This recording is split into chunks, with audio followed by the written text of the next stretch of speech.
Did it say record? Yep. Okay. Hi and welcome, everyone. I am so excited because our guest today is the amazing Amanda Thompson, who I work with. I love her. The reason I met her in the beginning was she came up to me at an event 4 years ago after we'd done a podcast, said, "How can I support you? You got to love a woman like that." And she is incredibly supportive of women and really explains money in a way that my brain accepts anyway. So I love working with her. Thank you so much for coming, Amanda.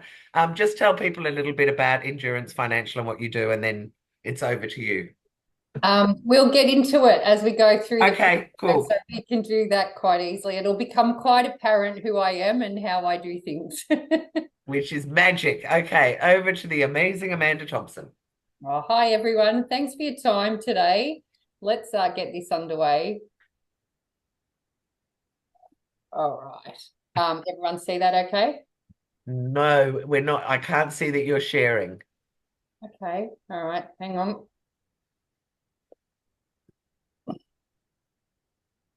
There we go. All right. Now we can.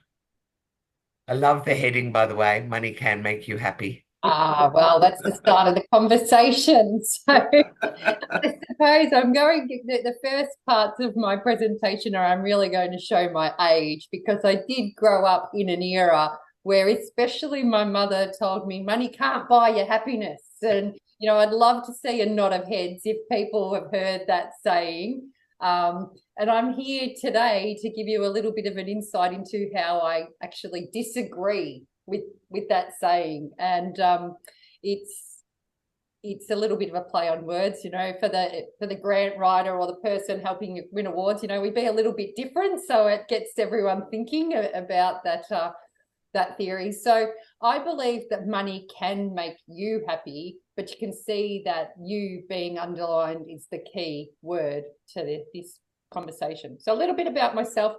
I've been a financial planner, advisor, whatever you want to call me, for over 20 years. Spent 10 of those long years working for two of our major banks in the corporate financial planning world, where I was dictated to by middle-aged old men. And so about 8 years ago, I decided that I'd had enough of being dictated to and went out on my own, and Endurance Financial was born. I'm an author of Financially Fit Women. I'm a mentor by doing financially fit courses as well as one-on-one mentoring, so a little bit left of centre than your general financial planning advice. And I'm an iron woman, so just throwing that in there because it sounds pretty cool. It is. It is. And I don't know whether you've ever had anyone start a presentation with the admission that I've had a Tinder profile once upon a time, Jules. Again, showing my age and how long it is since I've done online dating. I think probably the first and only time I was on Tinder was 2016. For anyone else who is on these sites or anything like that, I'm aware by other people there are so many different ones, but I've had my one and only go at them, and it's not going to happen again. However, No. this is true. There's nothing about my presentation that is not authentic. And what you'll see is my really exciting profile was financially independent, loves good food, red wine, triathlon, and laughing until I cry. And that was as simple as it is. I'm wondering now, quite not, why I didn't get too many hits.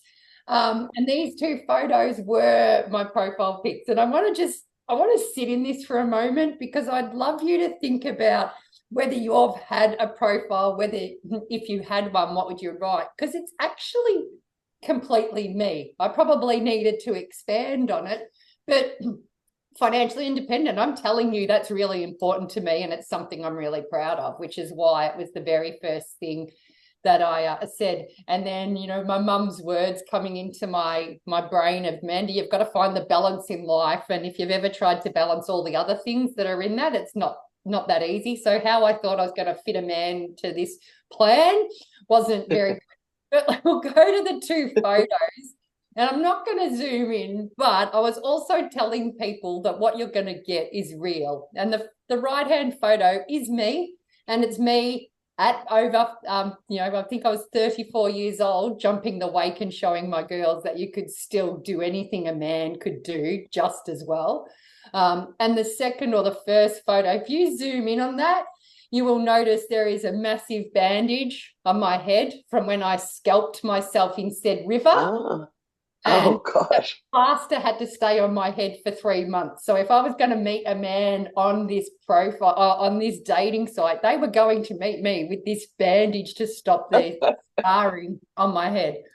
Um, what does this have to do with money? Well, it's got to do with, like many other things in life, you've got to know who you are, who your values are, and what you stand for, and what it is that makes you happy before we can make money make us happy. So the first time I did this presentation, it was in Queensland, and my dad lives in Queensland, and he decided to surprise me and come and watch my presentation, and I didn't know he was coming. So can you imagine my 70-plus-year-old dad actually seeing that his daughter had a Tinder profile? I was very embarrassed. Anyway, we'll get to the real presentation. What keeps you up at night? Most people will come up with one of these or a mixture of these four things. So health, family and relationships, external factors like who the hell is going to be running America come the end of this year. And the big one, especially for women, is the personal expectations that we put on ourselves, especially as professionals or business owners. We expect ourselves to be awesome at absolutely everything, and therefore we tend to be high achievers in more than one realm of our life, and that keeps a lot of us up at night. But take a guess, there's one missing. If you want to chuck your microphone on really quickly, tell me what the last thing is in this group of what should be five. Money. Yes, of course it is. That's the main one for keeping you up at night, I reckon. It's money, yeah. And it's intriguing. Money's a funny thing because we readily acknowledge in this day that we need to be kind to ourselves. We go and do professional and personal development, and we have no problem doing the yoga and the meditation and the day spas or the doing sport, whatever it is that we want to do to make ourselves better. We'll go and seek counselling back in a time where, those type of things weren't spoken about. And yet when it comes to money or finances, it's still ziplocked, because we were brought up in an era where we shouldn't be talking about it, or we just grew up where it wasn't discussed at the kitchen table. I grew up in an era where my mum would tell me, Amanda, you don't talk about money, religion, politics, or school, because it was the private versus public school debate, and it was not worth it unless you were safe, unless you knew you were in this safe system. You didn't talk about those four things. But why shouldn't we? Why shouldn't we talk about money? Because if I'm telling you it can make you happy, we've got to delve into, well, we share other things about life, so why shouldn't we share money?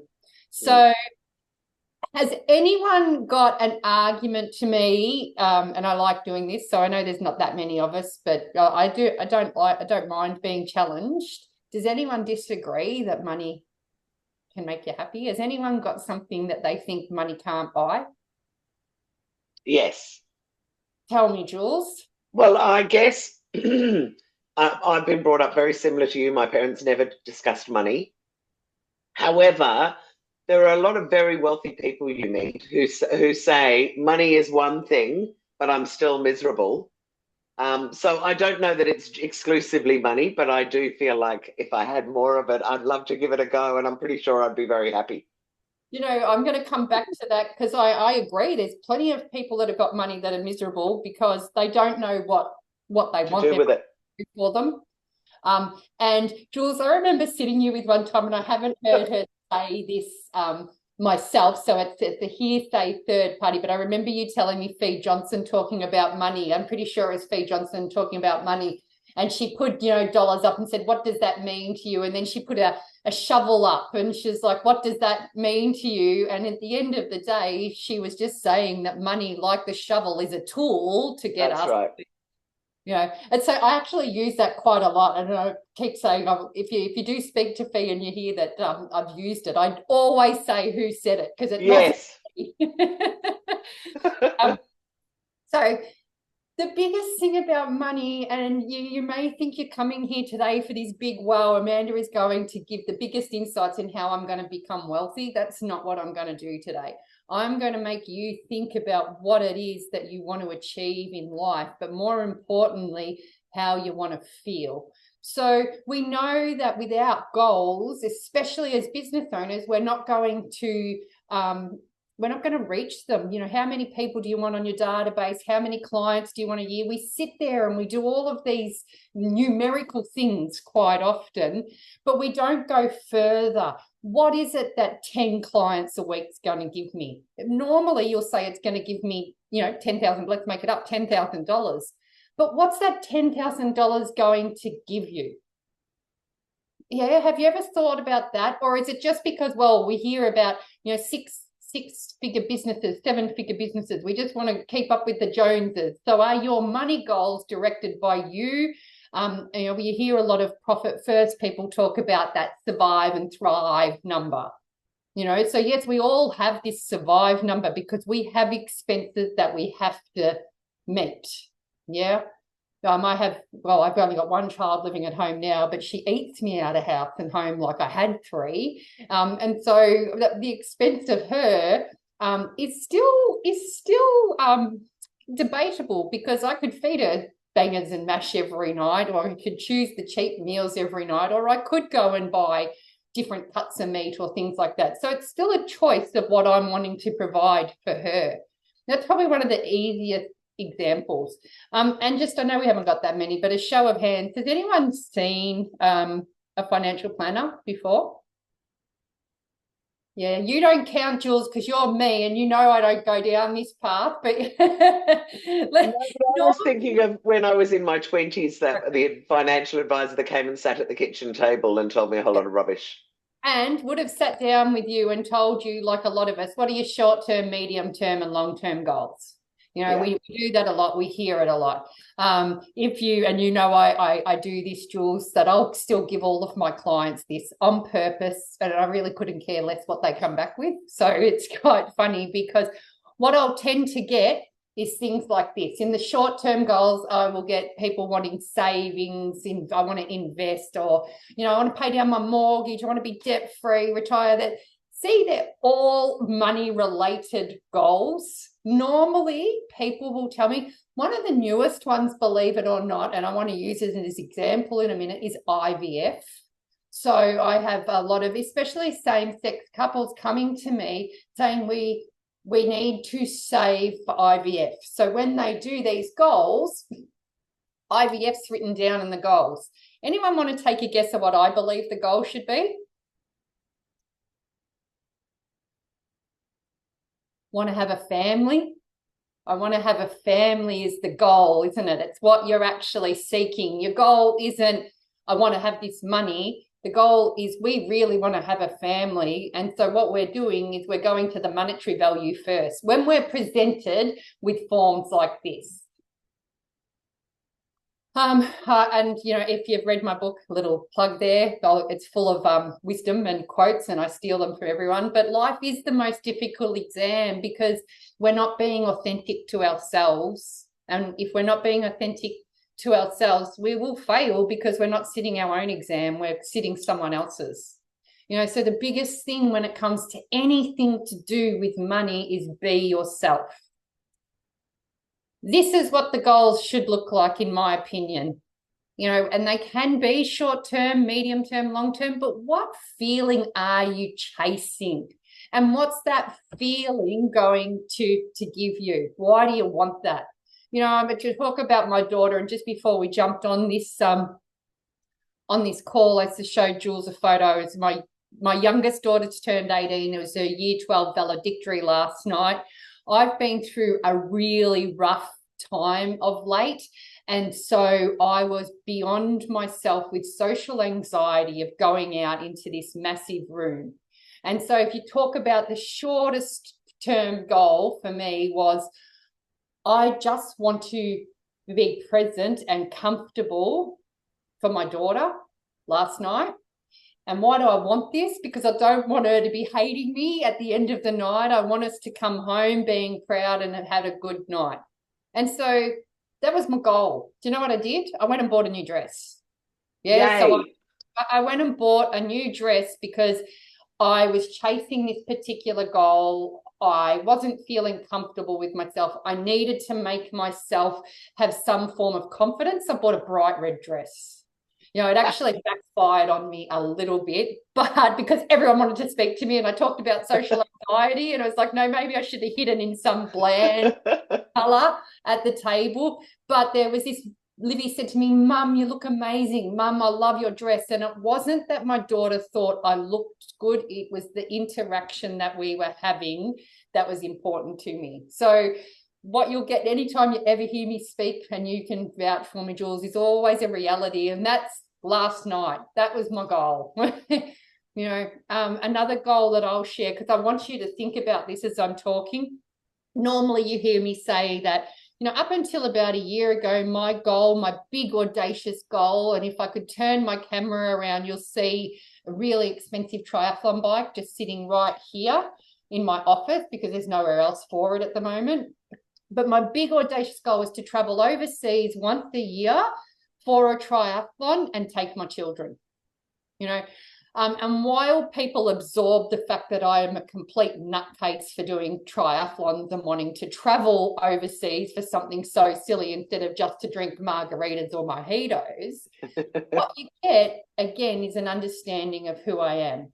So the fact that I need a reason to travel overseas will tell you that that I was brought up with thinking that was extravagant. So therefore, tick, Amanda needs a reason to go overseas. The second part of it was that I'm a high achiever. So to go overseas for a triathlon would tend to mean that I've qualified for world championships. So tick, the feeling I'm chasing, I've qualified again as an old lady. And the third part of that is to take my children, because I want to be able to give them those experiences, not material things. And so then again, you can see that my goal has nothing to do with money. And yet, what is it that's going to make me achieve that goal? Money. To take 2 kids, a triathlon bike overseas is so expensive, let alone to train, to qualify, to go to all the races to get there in the first place. So see how I chase the feeling and then backtrack to, you know, to steal Fee Johnson's words, use the money as the tool to figure out how I'm going to get there. Yeah. Has anyone, I've got some more personal goals here, but, you know, so instead of saying retirement, normally people will just pull a number out of that. I need 60,000. Well, why do you need $60,000 in retirement? Oh, because such and such down the street said that they live on $60,000 a year and that gets them an overseas holiday every year. But how do you know if they want to go to Vietnam or you want to go to the Greek islands? You know, 2 completely different, or you want a backpack or you want a caravan. So here's some examples of personal goals, and they are short-term, medium-term. Another big one I get is we want to put a pool in our backyard. You know, and pools are not cheap.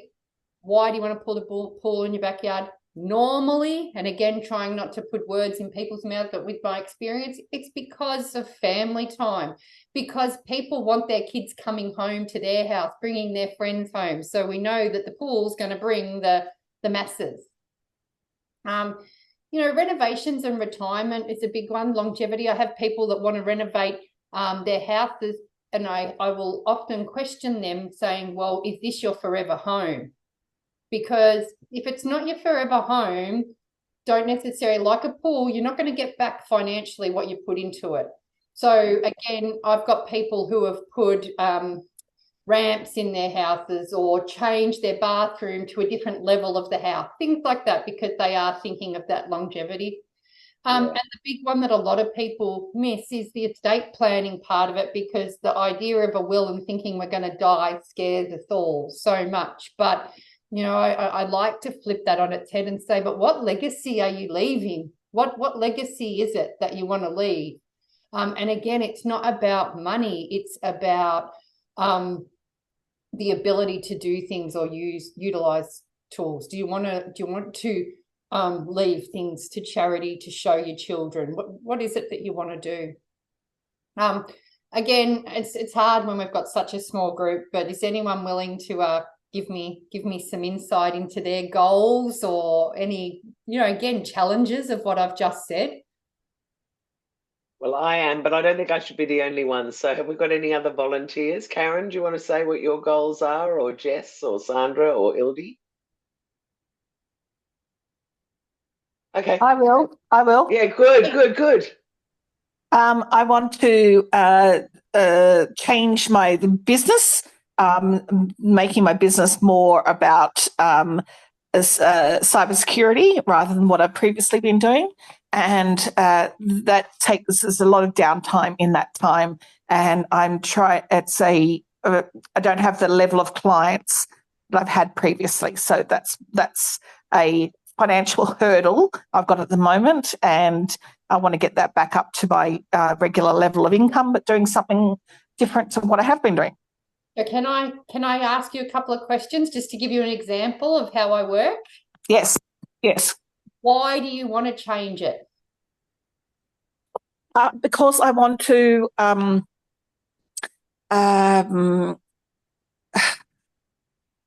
it's moving into not retirement. It's moving into what I want to do.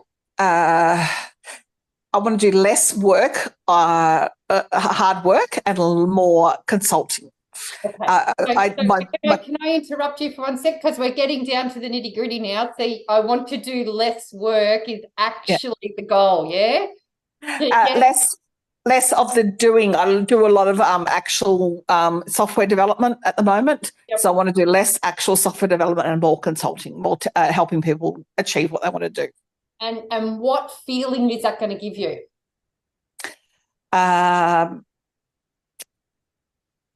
Less worry that I'm doing things, that I'm creating software debt for companies, that I'm, maybe not doing the right thing by them, but, just helping them steer them in the right direction rather than giving them something that they have to sort of maintain going forward.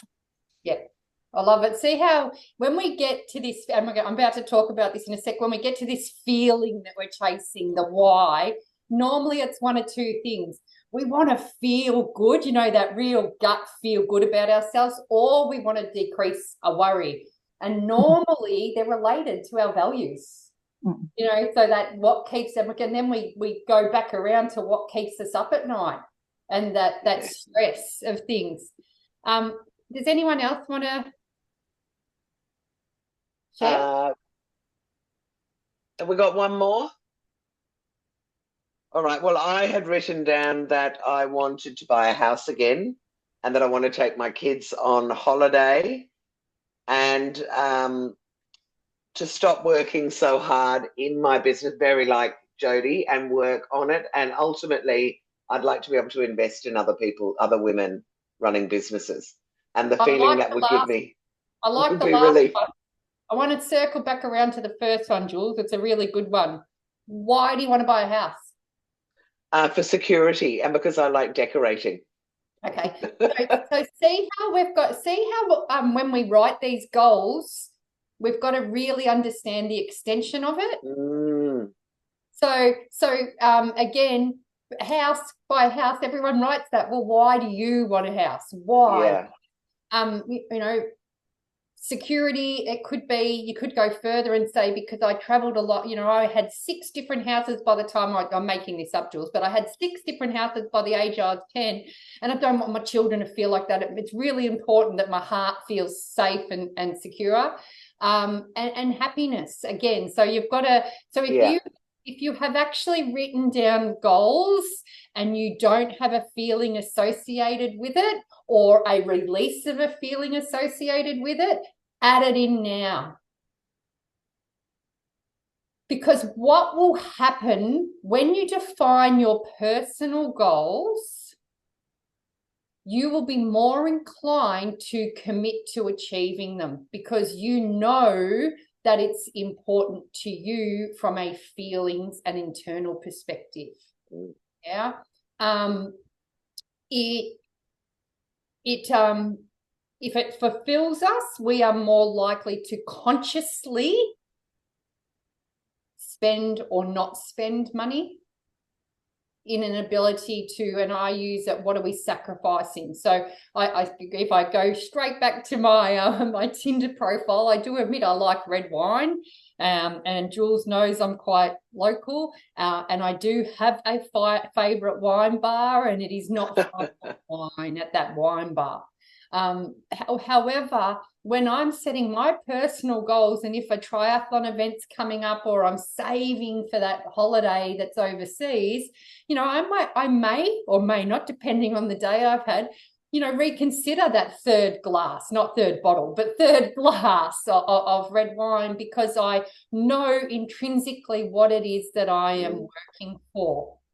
Again, what happens when we set realistic personal goals is that we will be more open to adjusting them as opposed to feeling like we've failed. So if we say, I want to save $10,000 by X date, and we fail, chances are we will find it really hard to get back on that bandwagon because, again, if we talk about what affects us, it's our self-expectation.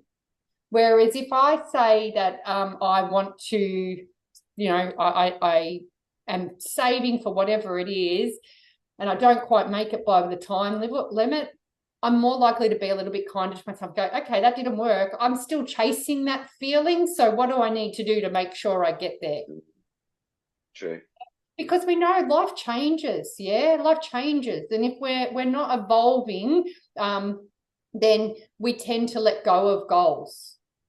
You use running, for example. You want to run a marathon and you hurt your ankle and you haven't really done it for that long. If you don't know why you are running that marathon, chances are you'll find it harder to start running again.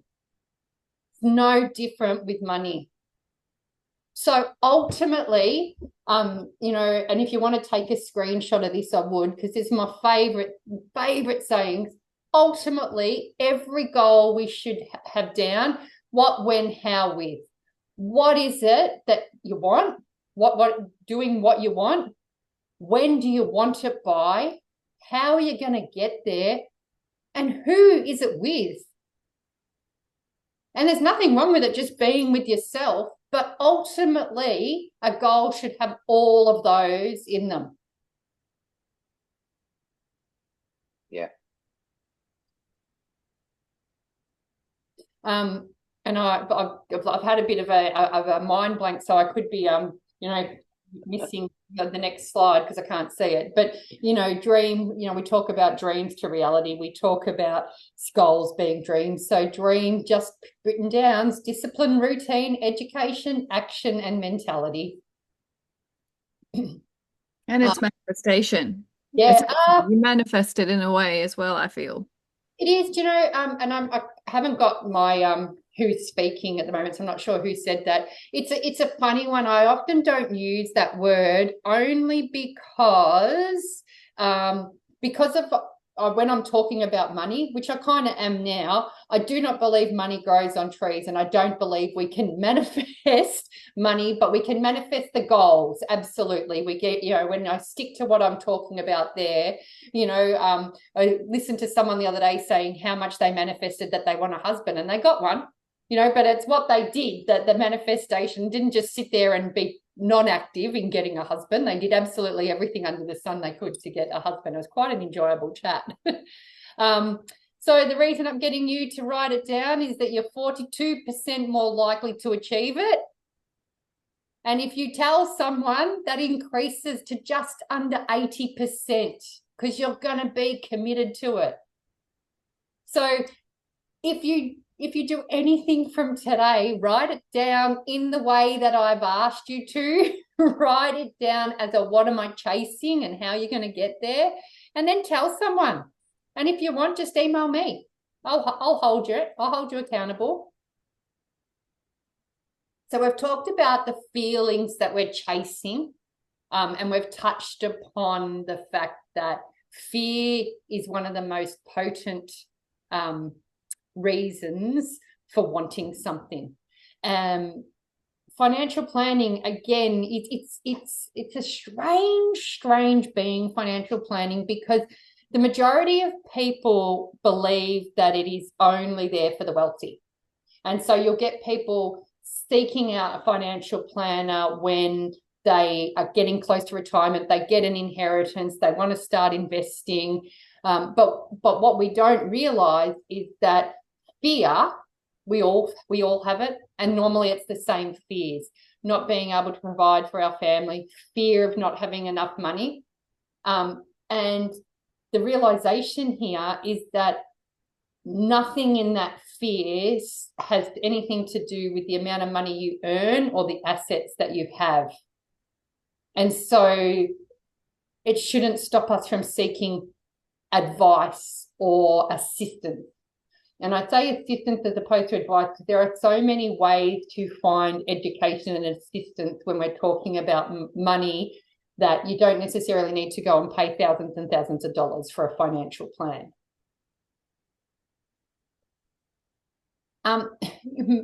Ultimately, like everything, be kind to yourself.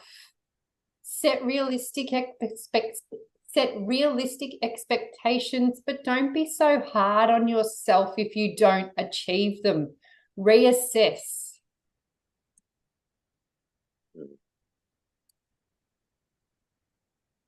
So the best way to be kind to yourself and money, set personal goals, create a spending plan. One of the reasons you like me, Jules, is because, I don't use the word budget. I don't like these negative connotations. Budget to me tells me that someone's going to tell me what I can't spend money on. Flip it. Create a spending plan so that you get a surplus to spend. Educate yourself, avoid high interest debt, and that means afterpay, people, because it sucks. We're still living outside our means if we are using afterpay. Yeah. One of my favorite little sayings: money talks, wealth whispers. Just do it in your time, in your own time. Grow your wealth. Plan for retirement. I don't know if there's anyone overseas here, but in Australia, our government wants us to be self-funded retirees. They are not going to be able to afford for us to all be on the pension. So most of us will have superannuation. It's your money. Start paying attention to it. Whether you can touch it now or not, it is still your money. Start now. Practice self-care. And for all of the self-employed people on this call, pay yourself a goddamn salary, please. All right, even if it's minute and it's something to grow, it's something to grow for.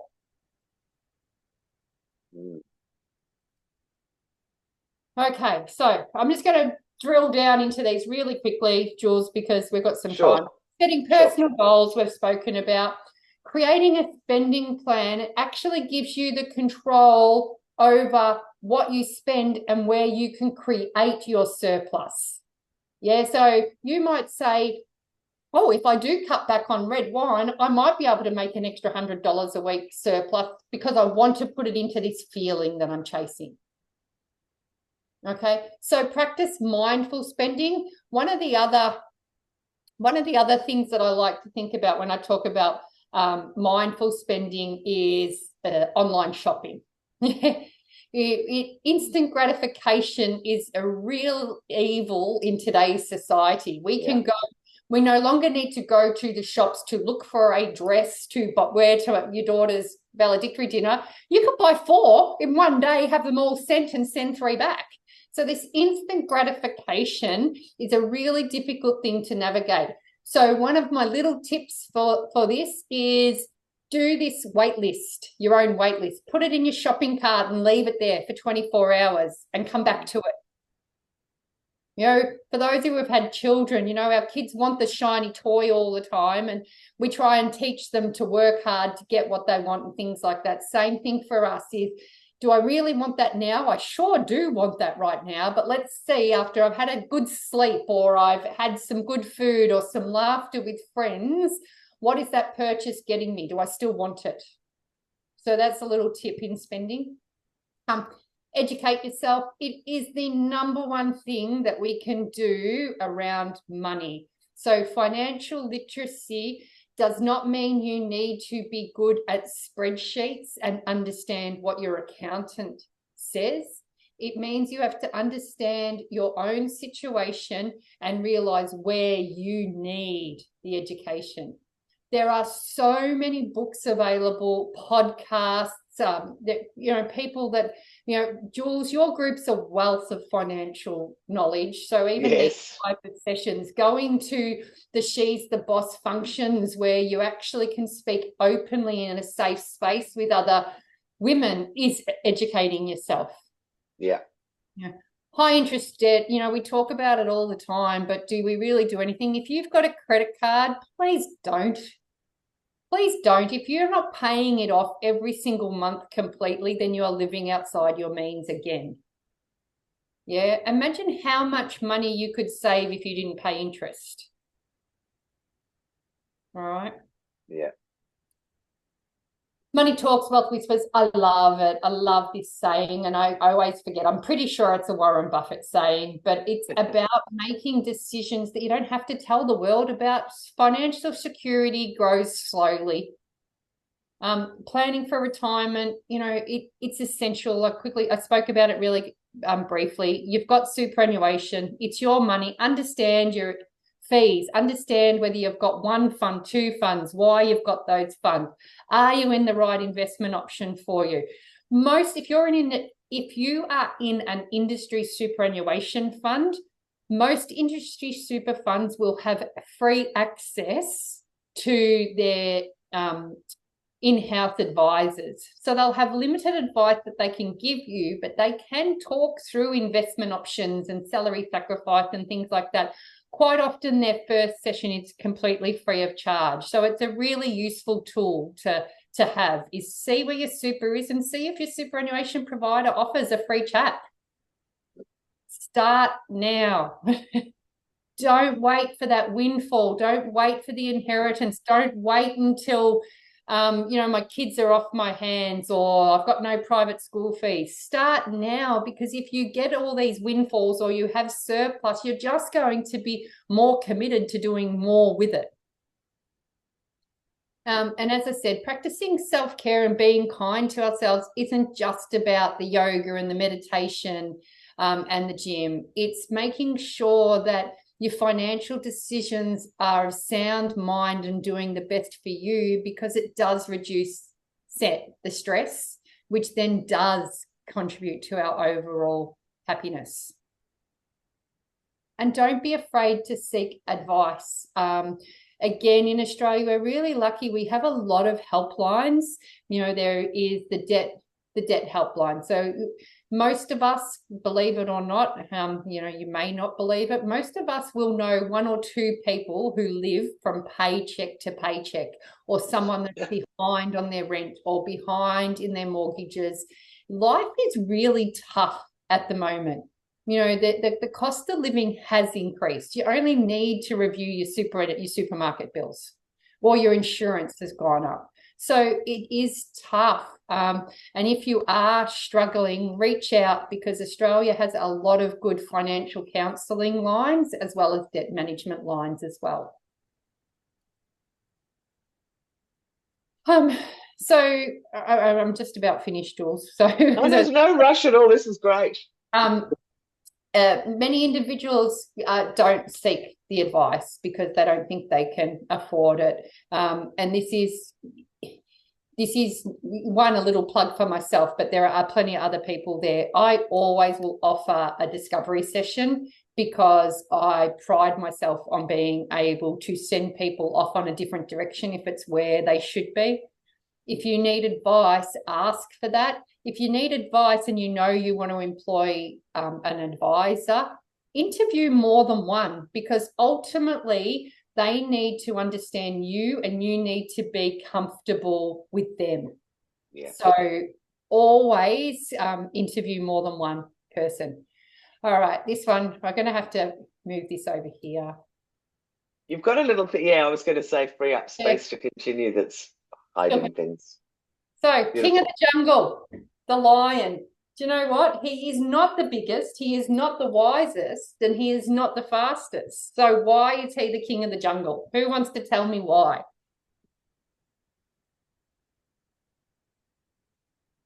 Really? Nobody wants to hazard a guess? Because he can eat you. Yes. I laugh. I say he is the wisest, kind of, because he does get the woman to hunt for him, but you know, he's not. The biggest is actually the elephant. Yes. The wisest is the fox, and the fastest is the cheetah. So There's no foxes in the jungle. Oh, sorry. You know what? I get called out all the time. Yeah. So, but What's the wisest animal in the jungle? We should put that out there and give you another alternative to fox. you know what? I did Google this. I did, or chat GPT it one day. Is it like a hyena or something? Yeah, it'll be something like that. It'll be, yeah, it'll be. Sorry. Anyway, I'm just joking. No, Yeah. no, we laughed at this because we have this bit of fun. I've got to change it to who's just the fastest animal. But anyway, yeah. So what the king of the jungle is the king of the jungle is because An owl, Jules. No, it isn't. There's no owls in the jungle No, either. I just Googled it. I Googled it and it says orangutans. Oh, I like And that. I did and that as chimps. well, I think, Jules. Yeah. I like that. Yeah. So Anyway, go on. what the king of the jungle teaches is because he believes all you need is courage, the will to try. You need to believe it's possible. And you need to believe in yourself that you can do it. You And can again, do it. my two little lion quotes that I love. A lion doesn't concern itself with the opinion of sheep. That's true. Yeah. And an injured lion still wants to roar. What do you mean by the last one? So, do you know, I mean, if we bring it back to our personal goals, if we falter or if something happens, if we really are aligned to our personal goals, we'll still want to achieve them even if we've had a setback. Yeah, love that. Love it. And my very last quote, I promise, is I've learned that making a living is not the same as making a life. Yes. So I couldn't think of a better quote that sums up the need for personal goals so that money can make you happy. And by the fabulous Maya Angelou. Yes. I'll stop sharing. That's it. I did say Okay. 45 minutes, Jules, didn't I? So look at that. Right on the button. Now, what I might do is say thank you very much now, just so that I can stop the recording and then we can talk more openly. So thank you, Amanda Thompson. You are amazing.